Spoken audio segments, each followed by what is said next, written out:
ఇది పురుషుల కూడిక.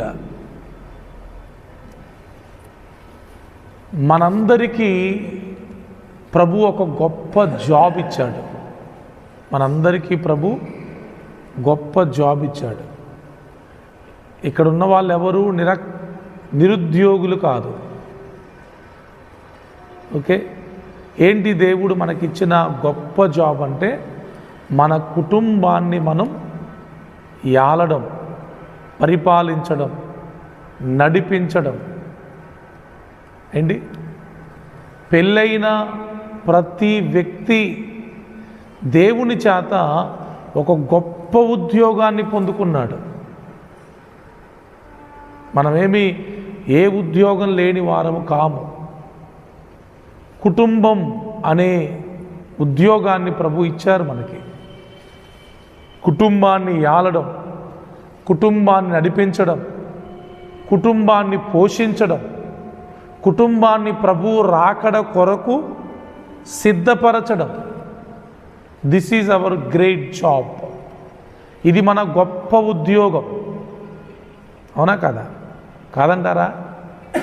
మనం అలా ఫీల్ అవ్వాలి. ఫీల్ అయ్యేది అది ఉన్న నిజమే. ప్రతి భర్తకి, ప్రతి తండ్రికి కుటుంబం అనేది ఇట్స్ ఏ జాబ్, బాధ్యతది. నా కుటుంబం అని నేను మాత్రమే నా కుటుంబం గురించి అనగలను. మీరంటారా? మీరు అనలేరు. ఎందుకంటే మీ కుటుంబం వేరు. సో ఇప్పుడు నా కుటుంబం యొక్క బాధ్యత అంటే నా భార్య బాధ్యత, నా పిల్లల బాధ్యత కంప్లీట్గా నావే. ఇవి నా సొంతం. అవునా? మీరెవరు బాధ్యులు కారు. మీ బాధ్యత వేరు, మీ జాబ్ వేరు. మీ జాబ్ ఏంటి? మీ భార్య, మీ పిల్లలు. ఇది మీ జాబ్. సో మొట్టమొదటి మాట, ఈ రోజుకై దేవుడు మనతో మాట్లాడుతున్న మొట్టమొదటి మాట ఏంటంటే, దేవుడు మనకి గొప్ప ఉద్యోగాన్ని ఇచ్చాడు. మనం ఖాళీగా లేము. మనపై ఒక భారం, ఒక బాధ్యత పెట్టబడింది. ఏంటి అంటే మన కుటుంబాన్ని పోషించడం, మన కుటుంబాన్ని నడిపించడం, మన కుటుంబాన్ని ఏలడం, మన కుటుంబాన్ని ప్రభు రాకడ కొరకు సిద్ధపరచడం. This is our greatest job. చాలామందికి ఈ అవగాహనే లేదు, ఈ స్పృహే లేదు. ఆ స్పృహ లేనప్పుడు వాళ్ళ ఉద్యోగాన్ని వాళ్ళు సరిగా చేయలేరు.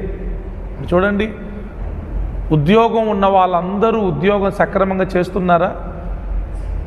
ఏదో అంటారుగా, ఉద్యోగం ఉన్నోళ్ళు ఉన్న బాధ, లేనోళ్ళు లేని బాధ అన్నట్టు కుటుంబాన్ని కూడా అందరూ సక్రమంగా ఏలట్లేదు, సక్రమంగా పరిపాలించట్లేదు, సక్రమంగా నడిపించట్లేదు, సక్రమంగా పోషించట్లేదు, సక్రమంగా ప్రభు రాకడ కొరకు సిద్ధపరచట్లేదు. ఎందుకలా చేయట్లేదంటే చాలామందికి అసలు ఆ అవగాహనే లేదు. నేను ఒక గొప్ప ఉద్యోగాన్ని కలిగి ఉన్నాను, నేను ఒక గొప్ప జాబ్ కలిగి ఉన్నానని అవగాహన చాలామందికి లేదు. దానివల్ల కుటుంబము పట్ల నిర్లక్ష్య స్వభావం అనేది చాలామందికి వచ్చింది. ఓకేనా? రెండవ మాట, ఇది మొదటిది.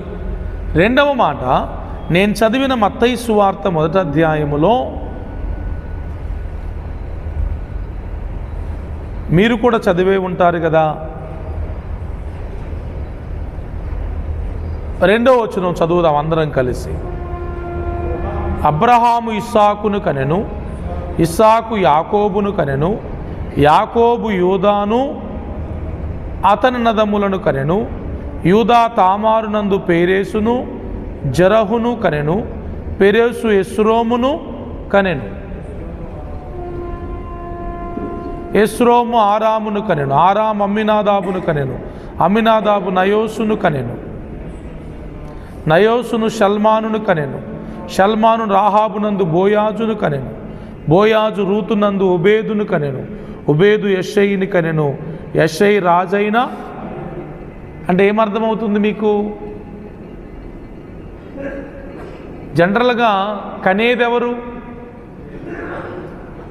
స్త్రీలు. కానీ ఇక్కడే ఉంది పురుషులు కన్నారంట. అబ్రహాం ఎవరిని కన్నాడంట? ఇస్సాకును కన్నాడంట. ఇస్సాకుని ఎవరు కన్నారంట? ఇస్సాకు యాకోబును కన్నాడంట. యాకోబు యూదాను అతని అన్నదమ్ములను కన్నాడంట.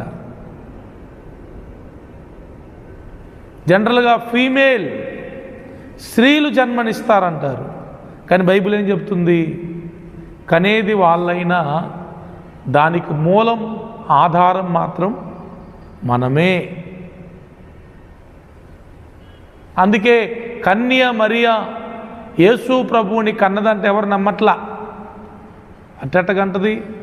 పురుషుడు లేకుండా, పురుషుని ప్రమేయం లేకుండా మరియ గర్భవతి ఎలా అవుతుంది, కన్యకు ఎలా అవుతుంది అని లోకం కాకై కూస్తూ ఉంది. ఎందుకంటే ప్రపంచంలో అసాధ్యమైనది, అసాధారణమైనది అది. ఒక పురుషుని ప్రమేయము లేకుండా ఒక స్త్రీ గర్భవతి అవదు. అది ప్రకృతికి విరుద్ధం. కానీ దేవుడు జోక్యం చేసుకున్నాడు గనుక అది కార్యం జరిగింది.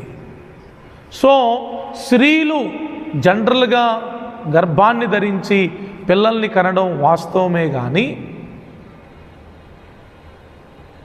బైబిల్ ప్రకారం కనేది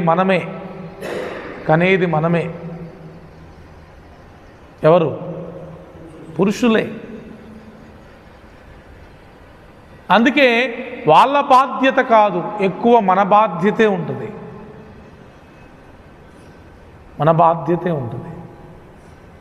వాళ్ళ బాధ్యత కూడా ఉంటుంది, కానీ ఎక్కువ పర్సంటేజ్ అనేది మన బాధ్యతే ఉంటుంది. అందుకే చాలా జాగ్రత్తగా కుటుంబ వ్యవస్థను గూర్చిన ఆలోచన మనం కలిగి ఉండాలి.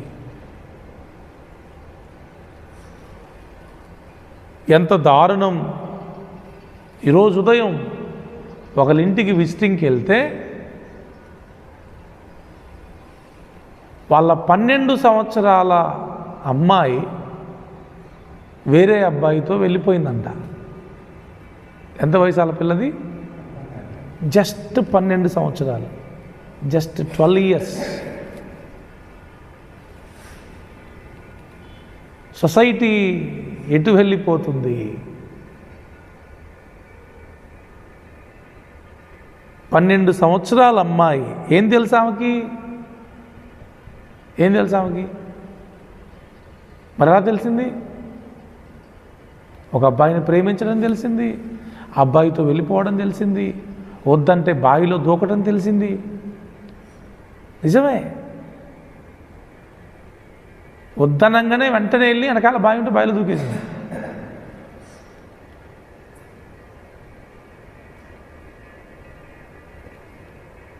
కుటుంబం గొప్ప మాటది. కుటుంబం అనే మాటే చాలా గొప్పది. మనం దాన్ని అంత గొప్పగా చూడాలి కూడా. ఈ రోజున కన్న భర్త లేకపోతే కన్న భార్య కొంచెం నిర్లక్ష్యంగా అజాగ్రత్తగా ఉంటే నిండు ప్రాణాలు బలైపోతున్నాయి. ఇప్పుడు నేను లేననుకోండి, నేను చచ్చిపోయింది అనుకోండి, నాకు బాధ్యత లేదుగా. నా భార్య ఏమైనా అవ్వచ్చు, నా పిల్లలు ఏమైనా అవ్వచ్చు. ఏమంటారు సొసైటీ? ఏమంటారు? పాపం భర్త లేడురా, తండ్రి లేడు కాబట్టి వాళ్ళ పిల్లలు వాళ్ళ భార్య అలా అయిపోయింది, పాపం ఆయన ఉంటే అలా అయి ఉండేవారు కాదు అంటారు. మరి నేను బతికుండంగా కూడా నా ఫ్యామిలీ ఎలా అయితే? ఆలోచించండి. భర్తగా నేను బ్రతికే ఉన్నాను, తండ్రిగా నేను బ్రతికే ఉన్నాను, అయినా నా పిల్లల ప్రవర్తన తేడాగా ఉంది, నా భార్య ప్రవర్తన తేడాగా ఉంటే ఏమంటారు అప్పుడు? వాడు ఉన్నా వేస్టారా? ఆ తండ్రి అంట, భర్త అంట ఉన్నా వేస్టే, పేరుకే బతికున్నాడు, కుటుంబాన్ని పట్టించుకోవట్లా, కుటుంబాన్ని చక్క చేయలేకపోయాడు, కుటుంబాన్ని సరి చేయలేకపోయాడు, కుటుంబాన్ని సరైన మార్గంలో నడపలేకపోయాడు. వాడేం మగాడు అంటారు. అంటరాన్రా, మనకు మళ్ళీ కోపాలు వస్తాయి. నువ్వు మగోనివేనా అంటే మనకు ఎక్కలేని కోపం వచ్చింది. వాడేం మగోడు, భార్యను సరిగా పెంచలేనివాడు, పిల్లల్ని సరైన విధానంలో ఉంచలేనివాడు మగోడేనా, ఒక భర్తేనా, ఒక తండ్రేనా అని సమాజం ఖచ్చితంగా అనుకుంటుందా? అనుకోదా? మరి ఈ రోజున చాలామంది భర్తలు లేకపోతే తండ్రులు చేతులకి గాజులు వేసుకొని కూర్చున్నట్టుగా ఉంది సమాజం. అంటే దాని అర్థం ఏంటి? ఏం చేయలేకపోతున్నారు. భార్య విషయంలో కానీ పిల్లల విషయంలో కానీ వాళ్ళు ఏం చేయలేకపోతున్నారు. అది ఎంత బాధాకరమైన విషయం. కానీ దానివల్ల పిల్లలు చాలా తప్పు త్రోవలోకి వెళ్ళిపోయే మార్గాలు మనకు కనబడుతూ ఉన్నాయి. కాబట్టి ఆలోచన చేయండి. కన్నది మనం, కన్న తర్వాత వారి విషయంలో బాధ్యత తీసుకోవాల్సింది మనమే.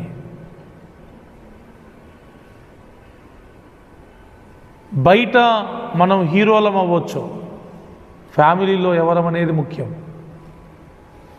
బయట అందరూ హీరోలే, కుటుంబానికి వచ్చేసరికి అందరూ జీరోలు అయిపోతున్నారు.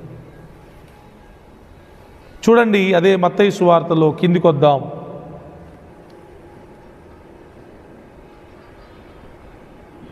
18వ వచనం నుండి, యేసుక్రీస్తు జనన విధం ఎట్లనగా, ఆయన తల్లి అయిన మరియా యోసేపునకు ప్రదానము చేయబడిన తరువాత వారేకము కాక మునుపు ఆమె పరిశుద్ధాత్మ వలన గర్భవతిగా ఉండెను. ఆమె భర్త అయిన యోసేపు నీతిమంతుడై ఉండి ఆమెను అవమానపరచనొల్లక రహస్యముగా ఆమెను విడనాడనుద్దేశించెను. అందరం 19వ వచనం చదువుదాం. 19వ వచనం,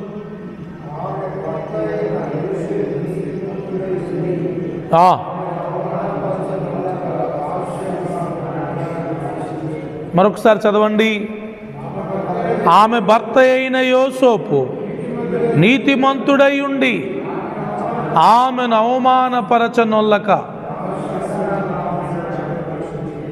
రైట్. ఆమె భర్త అయిన యోసేపు, ఎవరి భర్త? మరియ భర్త అయిన యోసేపు ఎవరంట? నీతిమంతుడు అయి ఉన్నాడు అని బైబిల్ చెప్తుంది. పరిశుద్ధాత్మదేవుడు యోసేపు గురించి ఇచ్చిన స్టేట్మెంట్ ఏంటంటే, యోసేపు నీతిమంతుడు. నీతిమంతుడు అనే మాటకు అర్థం తెలుసా మీకు? Do you know the meaning of righteous person? నీతిమంతుడు అంటే ఎవరు? తప్పు చేయని వాడా? ఇంకా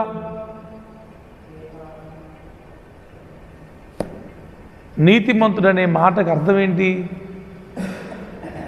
ఇప్పుడు అక్కడ రాయబడి ఉంది కదా, నీతిమంతుడై ఉండి ఆమెను అవమానపరచనొల్లక రహస్యముగా ఆమెను విడనాడ ఉద్దేశించారు. దాని అర్థం ఏంటి? ఆ వచనంలోనే ఉంది అర్థం. అందుకే 2-3 సార్లు చదివించా. నీతిమంతుడు గనుక అలా చేశాడు, నీతిమంతుడు కాకపోతే ఇంకొక రకంగా ఉంటుంది వ్యవహారం. అంటే ఇప్పుడు నీతిమంతుడి స్వభావం ఏంటి? ఎవరిని అవమానపరచలా? ఎవరిని అవమానపరచలా? మరియను అవమానపరచలా. ఎందుకు మరియను అవమానపరచలా? చిత్రం ఏంటి తెలుసా? మరి మరియ యోసేపును అవమానపరిచినట్లే అక్కడ సిచ్యువేషన్ని బట్టి ఆయన దృష్టిలో ఏంటి? జనరల్గా ఆయనకు తెలియదుగా ఆమె పరిశుద్ధాత్మ వలన గర్భం ధరించింది అనేది ఆయనకి ఎప్పుడు తెలిసింది? నెక్స్ట్ వచనంలో దేవదూత చెప్తే తెలిసింది. కానీ అప్పటి వరకు యోసేపు యొక్క మనసేంటి? ప్రజలందరి మనసేంటి? మరియ ప్రధానమేమో యోసేపుతో చేయబడింది, పాపమేమో మరొకరితో చేసింది, అందుకే యోసేపు భార్య అయిన మరియ గర్భవతి అయింది అనేది జనరల్ టాక్. అది అవునా కాదా? ఇప్పుడు యోసేపు దృష్టిలో కూడా ఏంటి? మరియ తనను మోసం చేసిందనేనా లేదా? తనను అవమానపరిచిన మరియను కూడా యోసేపు అవమానపరచడానికి ఇష్టపడలేదు. ఎంత అవమానం ఉంటుంది? ఎంగేజ్మెంట్ అయిన తర్వాత నేను చేసుకునే ఆమెకి ఎంగేజ్మెంట్ అయిన తర్వాత మా ఇద్దరికి పెళ్లి కాకముందే ఆమె గర్భవతిని తెలిస్తే ఆమెకెంత సిగ్గుంటుందో తర్వాత పక్కన పెడితే నాకెంత సిగ్గు ఉండాలి సొసైటీలో? ఒరే ఫలానోళ్ళ మన ఎంగేజ్మెంట్ అయింది కదా, ఆమెకి గర్భం అంటారా? మూసే గారు ఉండదా? ఎంత అవమానం ఉంటుంది. తలెత్తుకుంటామా? ఎంత కోపం వచ్చి తెలుసా? చంపేయాలి అన్నంత కోపం ఉంటుంది. ఎందుకంటే అప్పటికే వాళ్ళ మీద మనకు కొన్ని ఆశలు ఉంటాయి, ప్రేమ ఇష్టం ఉంటుందా ఉండదా? ఎంగేజ్మెంట్ అయిందంటే ఎంత ప్రేమ ఉంటుంది వాళ్ళ మీద? చాలా ప్రేమ ఉంటుంది, చాలా ఇష్టం ఉంటుంది. అరే నేను ఇంత ప్రేమించాను కదా, నేను ఇంత ఇష్టపడ్డాను కదా, నన్నేంటి ఇలా చేసిందేంటి? కోపం వచ్చేది ఎలా వచ్చింది? ఎంత ఇష్టం ఉంటుందో, ఎంత ప్రేమ ఉంటుందో అంత కోపం వచ్చింది. ఇష్టము ప్రేమ ఉన్నప్పుడు ప్రాణం ఇచ్చే అంతైనా ఉంటుంది. ఇష్టం ఉన్నప్పుడు, ప్రేమ ఉన్నప్పుడు ఆ ఇష్టం, ఆ ప్రేమ ఏం చేస్తుందంటే అవసరమైతే వాళ్ళ కోసం ప్రాణం పెట్టే అంత ప్రేమ ఉంటుంది. అదే తేడా వస్తే అలాంటి వాళ్ళ విషయంలో ప్రాణం తీయాలనిపిస్తుంది, చంపేయాలనిపిస్తుంది. అంత ధైర్యం లేకపోతే మన ప్రాణమైనా మనం తీసుకోవాలనిపిస్తుంది. ప్రేమించిన వాళ్ళు మోసం చేస్తే, ఇష్టపడ్డ వాళ్ళు మోసం చేస్తే చంపడమైనా చచ్చిపోవడమైనా జరగాలి. చిరంజన్న చంపడమైనా చచ్చిపోవడమన్నా జరగాలి. కానీ ఆయన నీతిమంతుడై ఉన్నాడు గనుక ఆమెను అవమానపరచలేదు. స్టేట్మెంట్ ఏంటి తెలుసా? తనను అవమానపరిచిన తాను మాత్రం అవమానపరచలేదు.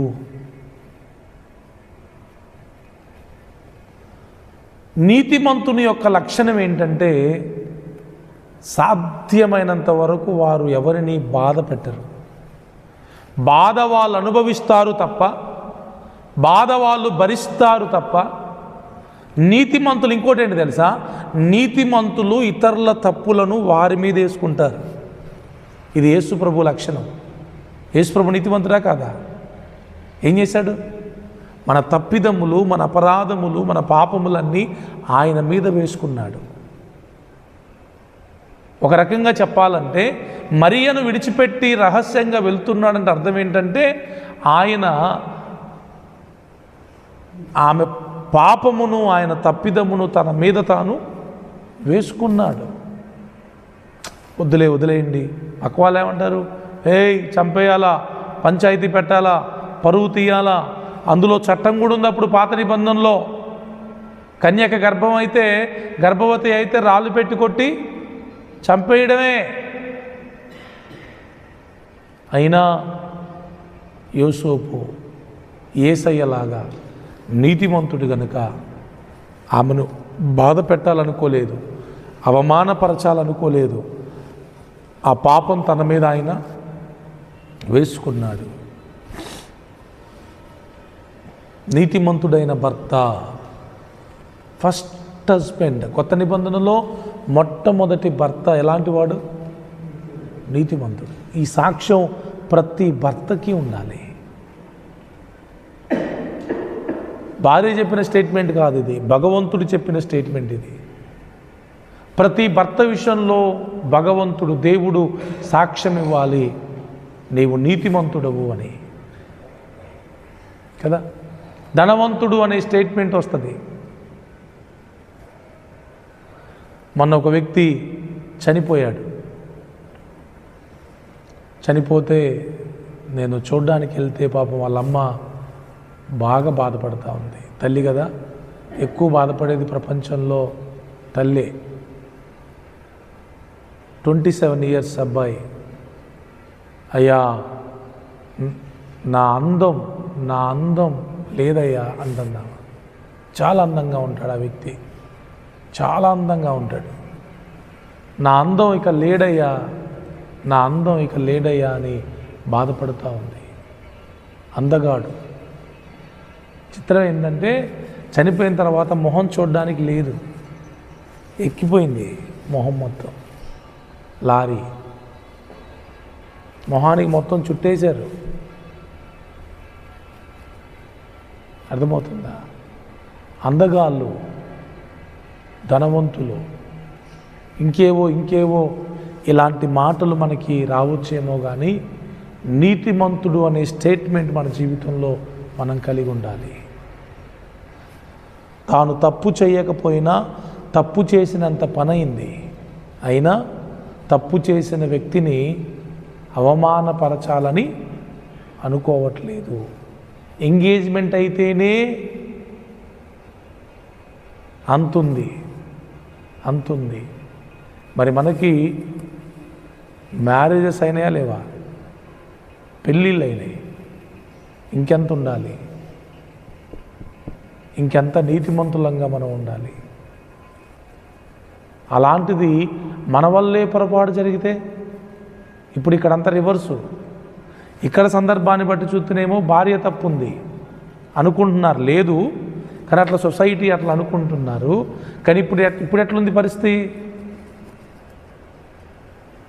భర్తలదే కుటుంబానికి మూలమైన, కుటుంబానికి ఆధారమైన, కుటుంబానికి జన్మనిచ్చిన భర్తలే తప్పుదారులోకి వెళ్ళిపోతున్నారు. అంటే మనం ఏదో అంటారుగా, దారేస్తున్నట్టు. దేనికి? తప్పిపోవడానికి, పాపం చేయడానికి దారి వేస్తున్నట్టు. మన మార్గంలోనేగా. సామెత ఏముంటుంది?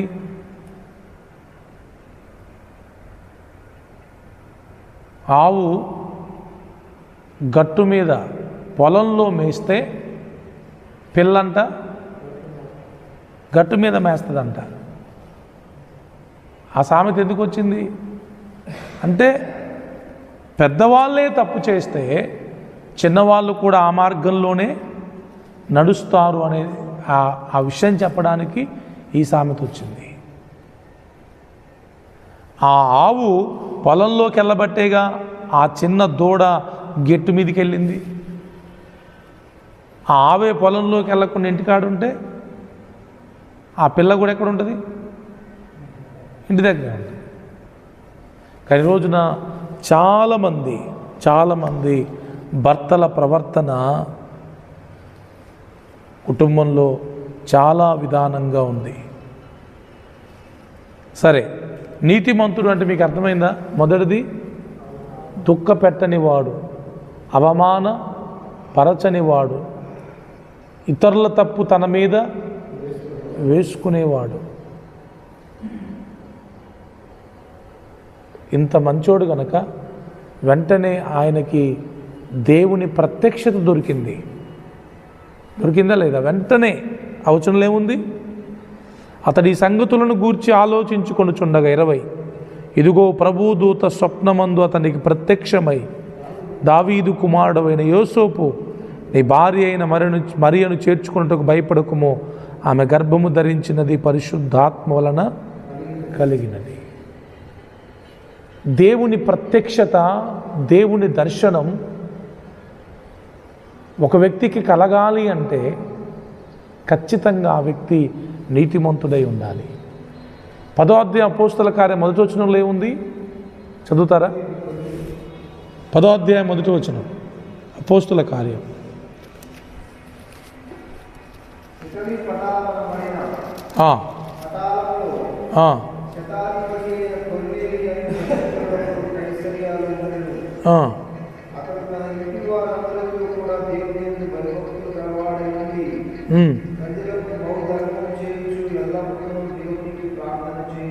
ఇరవై 22వ వచనం చూడండి.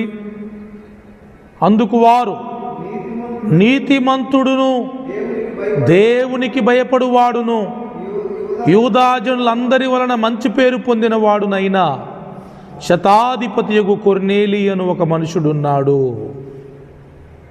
ఫస్ట్ మాట ఏముంది? నీతిమంతుడు. ఎస్, నీతిమంతుడు అనే మాట చాలా గొప్పది. మన నిజంగా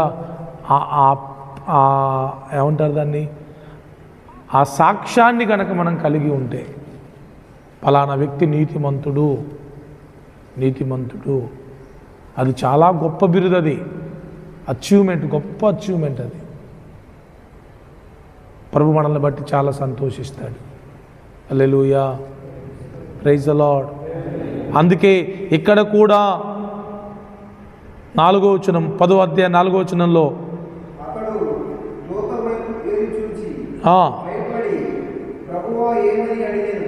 వెంటనే ఈయనకు కూడా ఏం కలిగింది? కొర్నేలికి కూడా దేవుని ప్రత్యక్షత కలిగింది. అక్కడ యోసేపుతో దేవదూత మాట్లాడుతూ ఉంది, ఇక్కడ కొర్నేలితో దేవదూత మాట్లాడుతూ ఉంది. ప్రభు మనతో మాట్లాడాలి, ప్రభు ప్రత్యక్షత మనకు కలగాలి, ప్రభు స్వరాన్ని మనం వినాలి అంటే మనము ఖచ్చితముగా నీతిమంతులమై ఉండాలి. యేసయ్య ఎవరు? నీతిమంతుడు. నీతిమంతుని లక్షణాలు, నీతిమంతుని ఆశీర్వాదాలు, నీతిమంతుని యొక్క స్వభావం సామెతల గ్రంథంలో చాలా ఎక్కువసార్లు రాయబడి ఉంటుంది. దేవుని చిత్తమైతే నెక్స్ట్ మనం పురుషుల కూడికలో ఒక నీతిమంతుని యొక్క లక్షణాలు ఏంటి, ఆయన విధి విధానాలు ఏంటి నేర్చుకుందాం.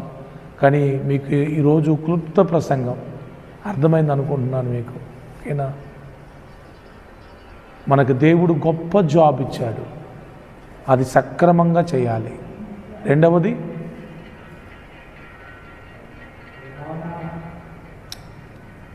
మరియ భర్త నీతిమంతుడని బైబిల్ చెప్తుంది. మనం కూడా నీతిమంతులమని పిలువబడాలి. నీతిమంతుడంటే ఏం చెప్పాను? ఇతరులను బాధ పెట్టని వాడు, అవమానపరచనొల్లని వాడు, ఇతరుల తప్పిదములు తన మీద వేసుకునేవాడు. రఘు చెప్పినట్టు నీతి తప్పడు, ప్రాణం పోయినా నీతిగానే బ్రతుకుతాడు. తన జీవితంలోకి అవినీతి అనేది, అక్రమం అనేది, చెడు అనేది రాదు.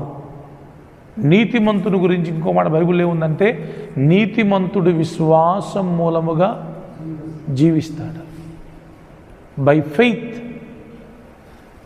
Righteous will live by faith అని ఉంటుంది. నీతిమంతుడు విశ్వాసం మూలంగా బ్రతుకుతాడు.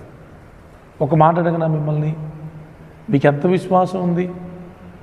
ఒక భర్తగా, ఒక తండ్రిగా దేవుని మీద మీకు ఎంత విశ్వాసం ఉంది?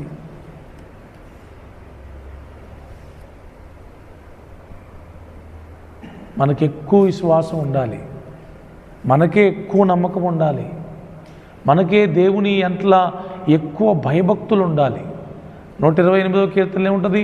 యెహోవా యందు భయభక్తులు కలిగిన వాడు ఈలాగున ఆశీర్వదింపబడునని కింద భార్య గురించి పిల్లల గురించి రాయబడుతుంది. అంటే పిల్లలు భార్య దీవించబడాలంటే ఎవరు భయభక్తులు కలిగి ఉండాలి? అది కుటుంబ యజమానుడైన భర్త దేవుని యందు భయభక్తులు కలిగి ఉన్నప్పుడు భార్య దీవించబడుతుంది, పిల్లలు దీవించబడతారు. భార్య ద్రాక్షావల్లి వలె ఉంటుంది, పిల్లలు ఒలీవ మొక్కల వలె ఉంటారు. భార్య ద్రాక్షావల్లి వలె పిల్లలు ఒలీవ మొక్కల వలె ఉండాలంటే భర్త యెహోవా యందు భయభక్తులు కలిగిన వాడై ఉండాలి. కానీ ఇప్పుడు రివర్స్, మొత్తం భార్య ప్రార్థన మీద, భార్య భక్తి మీద, భార్య ప్రార్థన మీద ఆధారపడి ఉంటా ఉంది ఎక్కువ. ఈ మధ్యలో ఎక్కువ స్త్రీలకే, బైబిల్లో వాస్తవానికి భక్తులు ఎక్కువ పురుషులే. మీరు బాగా చదివితే మీకు అర్థమైంది. పాత నిబంధనలో కానీ కొత్త నిబంధనలో కానీ పురుషులే భక్తులు, అవునా కదా? స్త్రీలు తక్కువ. ఎన్ని పేర్లు చెప్తారు మీరు? స్త్రీల పేర్లు గట్టిగా చెప్తే 10 మంది పేర్లు కూడా చెప్పలేరు గట్టిగా. అదే పురుషులైతే అబ్రహాం మొదలుకొని, ఇస్సాకు, యాకోబు మొదలుకొని, యోసేపు మొదలుకొని, ఇక మొత్తం దావీదు మొదలుకొని మొత్తం పురుషులే. 12 మంది శిష్యులు ఎవరు? పురుషులే. బైబిల్లోనేమో భక్తులు పురుషులై ఉన్నారు, కానీ ఇప్పుడు ఈ అంత్య దినాల్లో ఏమో భక్తి స్త్రీలు కలిగి ఉన్నారు. సిగ్గుపడాలి. మన భార్య మనకంటే ఎక్కువ భక్తి చేస్తుందంటే మనకు సిగ్గు కలగాలి. మాట ఛాలెంజ్గా తీసుకోండి. పౌరుషం, పెత్తనాలు ఎక్కువ ఉంటాయిగా. నేను మగోన్ని, నేను పురుషుణ్ణి, పురుష అహంకారం ఉంటుందిగా. మీసాలు తిప్పి, తొడలు కొట్టి, కాళ్ళు రెగలేసి, ఇవన్నీ కబుర్లు. నీకేమాత్రం రోషం, పౌరుషం ఉన్నా నీ భార్య కంటే నువ్వు ఎక్కువ భక్తి చేయాలంతే. దమ్ముంటుంది చెయ్యి, అంతేనా? నిజం రాజేష్, మన భార్య మనకంటే ఎక్కువ భక్తి చేయకూడదు. అట్లని చేయనీయకుండా ఉంటాం కాదు. వాళ్ళని చూసి మనం సిగ్గుపడి వాళ్ళకంటే ఎక్కువ భక్తి చేయడానికి మనం ప్రయత్నం చేయాలి. నేను కుటుంబ యజమానున్నై ఉండి నాకంటే నా భార్య ఎక్కువ భక్తి చేయడం ఏంటి? నా కుటుంబంలో హెడ్ నేనే గనక భక్తి విషయంలో కూడా నేనే ఎక్కువ స్థాయిలో ఉండాలని కోరుకోవాలి. మనోళ్ళకి అసలు ఉలుకు పలుకు ఉండదు. భార్యలు ఎంతో భక్తి చేస్తున్నా కూడా వీళ్ళకి ఏమాత్రం ఉలుకు పలుకు ఉండదు. చేస్తున్నారుగా, చేయనీలే, మంచిది, అబ్బా నాకు తప్పింది అని తప్పించుకునే మార్గం. నో, అది సిగ్గుచేటు. మన భార్య మనకంటే ఎక్కువ భక్తి చేస్తుందంటే మనం సిగ్గుపడాలి. ఎందుకంటే కుటుంబ యజమానులం, మన భక్తి ఎక్కువ ఉండాలి. కొర్నేలు భక్తిపరుడు, భార్య గురించి రాయబల్లా. యోబు భక్తిపరుడు, భార్య గురించి రాయబల్లా. లోతు భక్తిపరుడు, భార్య గురించి రాయబల్లా. యోసేపు భక్తిపరుడు, భార్య గురించి రాయబల్లా. దావీదు భక్తిపరుడు, భార్య గురించి రాయబల్లా. పేతురు భక్తిపరుడు, భార్య గురించి రాయబల్లా. పౌలు భక్తిపరుడు, భార్య గురించి రాయబల్లా. ఇలా చాలామంది ఉన్నారు. యోహాను భక్తిపరుడు, భార్య గురించి రాయబల్లా. మరి మనం ఇప్పుడు ఎక్కువ శాతం మన ఇక్కడ అందరిలో చూస్తే మన భార్యలే ఎక్కువ భక్తి చేస్తున్నట్టు కనబడతారు. తప్పు లేదు, చెయ్యాలి, భార్యలు భక్తి చెయ్యాలి. కానీ నేను చెప్పే మాట ఏంటంటే మీకు, మన భార్యల కంటే మనమే ఎక్కువ భక్తి చేయాలి. వాళ్ళకంటే ఒక అధ్యాయం ఎక్కువ చదవాలి మనం. వాళ్ళకంటే ఒక 10 నిమిషాలు ఎక్కువ ప్రార్థన చేయాలి. వాళ్ళకంటే ఒక రవ్వంత ఎక్కువ పరిశుద్ధత, నీతి మనం కలిగి ఉండాలి. ఇంకా మరీ దరిద్రం ఏంటంటే కొన్ని కుటుంబాల్లో భార్యాభర్తలు భ్రష్టులైపోతారు. పాపం పిల్లలు ఉంటారు చూడండి, వాళ్ళు భక్తి చేస్తారు. నేను చాలామందిని చూసినట్లా, వాళ్ళ అమ్మ చర్చికి రాదు, వాళ్ళ నాన్న చర్చికి రాడు, కానీ ఈ పిల్లలు ఎంత భయభక్తులు కలిగి ఉంటారో, ఎంత పరిశుద్ధంగా బ్రతుకుతారో, ఎంత కన్నీటి ప్రార్థనో, ఎంత వాక్యం చదువుతారో, ఎంత మంచిగా పాటలు పాడతారో, ఎంత బాగా పరిచర్యలో ఉంటారో. పాస్టర్ గారు అన్నారు నాతోని, మా చర్చికి ఒక అమ్మాయి వచ్చిందయ్యా, వాళ్ళ అమ్మకి భక్తి లేదు, వాళ్ళ నాన్నకి భక్తి లేదు, కానీ ఈ పిల్లకి మామూలు భక్తి కాదయ్యా. నేను సిగ్గు విడిచి చెప్తున్నా, మా పిల్లలకు కూడా ఎంత భక్తి లేదని చెప్పిండు ఆయన. పాస్టర్ గారి పిల్లలకు కూడా ఆ పిల్ల చేసేంత భక్తి లేదంట. ఆ పిల్ల పాస్టర్ గారి పిల్ల కాదు, ఎవరు? ఒక విశ్వాస పిల్ల అని అన్నాడు నాతోని. నెహెమ్యా, దేవుని చిత్తం అయితే ఈ అమ్మాయిని మా అబ్బాయికి దేవుడు భారీగా ఇస్తే ఎంత బాగుందో అనుకున్నాడు ఆయన. అనుకున్నాడంట. ఏం చూసి? అంతే. నా కూతురికి లేదయ్యా ఇంత భక్తి, నా కొడుకు లేదయ్యా ఇంత భక్తి, నేను పాస్టర్ని. మళ్ళీ అర్థమవుతుందా? కొంతమంది తల్లిదండ్రులు మరీ దారుణంగా ఉంటారు. కాదు, ఏదైనా మొదట ప్రారంభం అవ్వాల్సింది ఎవరిలో? భర్తలోనే, భార్యలోనే, ఆ తర్వాత పిల్లలు. సో నా బోధ ఒకటే, మనం ఖచ్చితంగా భక్తి విషయంలో పౌరుషం కలిగి ఉండాల్సిందే. భక్తి విషయంలో కాంప్రమైజ్ అవ్వద్దు. మన భార్య మనల్ని చూసి, ఏంటి మా ఆయన నాకంటే ఎక్కువ ప్రార్థన చేస్తున్నాడు, మా ఆయన నాకంటే ఎక్కువ బైబిల్ చదువుతున్నాడు, మా ఆయన నాకంటే ఎక్కువ పరిశుద్ధంగా ఉంటున్నాడని వాళ్ళు సిగ్గుపడాలి. మనల్ని చూసి వాళ్ళు మనతో పోటీ పడాలి. ఆ ఛాలెంజ్ విసరాలి వాళ్ళకి. వాళ్ళు చెప్పుకోవాలన్న మన గురించే, నా భర్త గురించి తక్కువ మాట్లాడొద్దు మీరు, నా భర్త ఏంటో నాకు తెలుసు అని మనల్ని నిత్యం చూసే మన భార్యలు మన గురించి ఒక అద్భుతమైన సాక్ష్యం ఇవ్వాలి. హల్లెలూయా. అవునా? భార్య చేత మంచి సాక్ష్యం పొందటం ఎంత కష్టమో మీకు తెలుసు. ఎందుకంటే మన ప్రతి వీక్నెస్ తెలిసేది వాళ్ళకే. అలాంటి వాళ్ళు వచ్చి మన గురించి మంచి స్టేట్మెంట్ ఇవ్వాలంటే మన ప్రవర్తన ఎంత జాగ్రత్తగా ఉండాలి కదా. కొర్నేలియంట తన ఇంటి వారందరితో భయభక్తులు కలిగి ఉన్నాడంట. తనొక్కడే భయభక్తులు కలిగి లేడు, తన ఇంటి వారందరితో భయభక్తులు కలిగి ఉన్నాడు. ఆ పౌరుషం, ఆ రోషం మనకు ఉండాలి. నా భార్య ఎందుకు తప్పుదారి పోవాలి, నా పిల్లలు ఎందుకు తప్పుదారిలో వెళ్ళాలి, నా తల్లిదండ్రులు ఎందుకు తప్పుదారిలో పోవాలి, వాళ్ళను కూడా నేను దేవుని మార్గంలోకి తీసుకొస్తాననే ఆ తపన, ఆ కోరిక మనకు కలగాలి. మనం భక్తులమైతేనేగా వాళ్ళను కూడా నడిపించేది. మనకే లేకపోతే ఇక వాళ్ళని మనమే నడిపించగలం. సో ప్లీజ్ అర్థం చేసుకోండి. మనకిచ్చిన దేవుడిచ్చిన జాబ్, ఏం జాబ్ అది? దేవుడిచ్చిన జాబ్ ఏంటది? భర్త, తండ్రి అనే జాబ్ అది. కుటుంబాన్ని ఏలేది, పోషించేది, నడిపించేది, ప్రభు రాకడికి సిద్ధపరిచే జాబ్ ఇది. దీంట్లో నమ్మకంగా ఉందాం. రెండవది, నీతిమంతులంగా ఆ సాక్ష్యాన్ని సంపాదించుకుందాం. మన కుటుంబంలో మనమే భక్తిపరులంగా ఉందాం. మన కుటుంబ సభ్యుల భక్తి మన భక్తి కంటే ఎక్కువ ఉంటే మనం చూసి సిగ్గుపడి ఖచ్చితంగా వాళ్ళకంటే ఎక్కువ భక్తి చేయడానికి వెంటనే మనం ప్రారంభం చేద్దాం. మనల్ని చూసి మన కుటుంబం నేర్చుకునేటట్లుగా ఉందాం. ప్రభు అటువంటి గొప్ప కృప మనందరికీ అనుగ్రహించునుగాక.